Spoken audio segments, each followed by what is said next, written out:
Greetings, Scott here, known as Cantaloupe to some online, and I'm bringing a video to you today on a subject that's interesting to me. It might be interesting to you or someone you know, and that is the subject of digitization or quantization, the effects of grouping things, with a very specific, interesting example. I hope it's interesting. So, what does that mean exactly? What the heck am I talking about? So, when you group things, when you attach a label or a symbol to them, you draw a line essentially through those items that you include of your choosing and everything else basically. So, right? So what is the effect of looking at things symbolically, categorizing, labeling, grouping? And I'm going to give an example that is relevant and modern and affecting most of us, if not all of us. So it's going to be a short video symbolizing things such as you have to do to computerize them, which is a large reason for this change recently, is the advent of computers and relying on databases and making things digital or rounding them to things that can be stored digitally or in a binary way, has caused us to lose some touch with reality, really. I mean, reality is highly analog.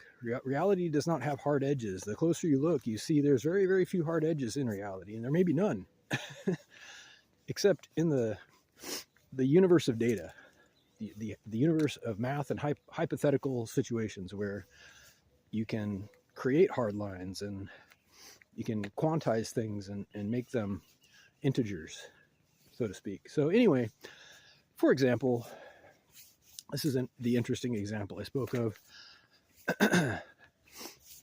It's commonly thought that when people grow up, that is when they are, born and they grow through adolescence and become adults, that there's a categorical change at some point. And, there's debate about when that happens, how it happens, and how to recognize it. But most people are in agreement that it happens and that it should happen because, well, you have to be able to label it. And here's the problem. If your reason for looking at something a certain way is just so that you can attach a label to it, you've got a problem there. What if, when people grow up, reach maturity, adulthood, there isn't really meant to be a clear separation between that condition and adolescence or whatever, youth? What if by digitizing people's information, or the idea even of people just mentally attaching labels to, separate labels to juveniles or youth and adults, we're drawing an inappropriate and unrealistic line between the two and creating a perception that they should be separate, when perhaps, I'm going out on a limb here, maybe people who are fully rounded and healthy never really transition from youth to adults. They just integrate. It's an idea I've been thinking about.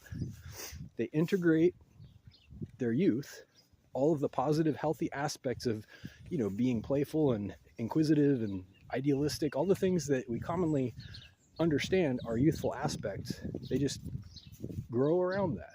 What if? And what if growing up, quote unquote, because we are used to digitizing things and drawing lines between things, what if growing up is more commonly used to describe, opportunities for secrecy, or, grow up and lie with me, grow up and steal something, grow up and, man up and do the wrong thing, be evil, grow up and be insensitive. I mean, these are if you look at most of the times these words are used, that's what they're trying to say.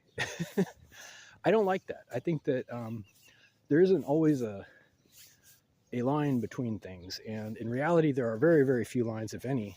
And it's important to think about the labels we use, the symbols we use, and the lines we draw between things that shouldn't have them, and the effects they have on our perception, because the things you believe, the way you look at the world shapes your future, and more importantly, it shapes my future and everyone's future, because we all share a space on some level. So anyway, kind of an esoteric subject. If you have comments or questions, as usual, reach out whitehotrobot@gmail.com. Thank you.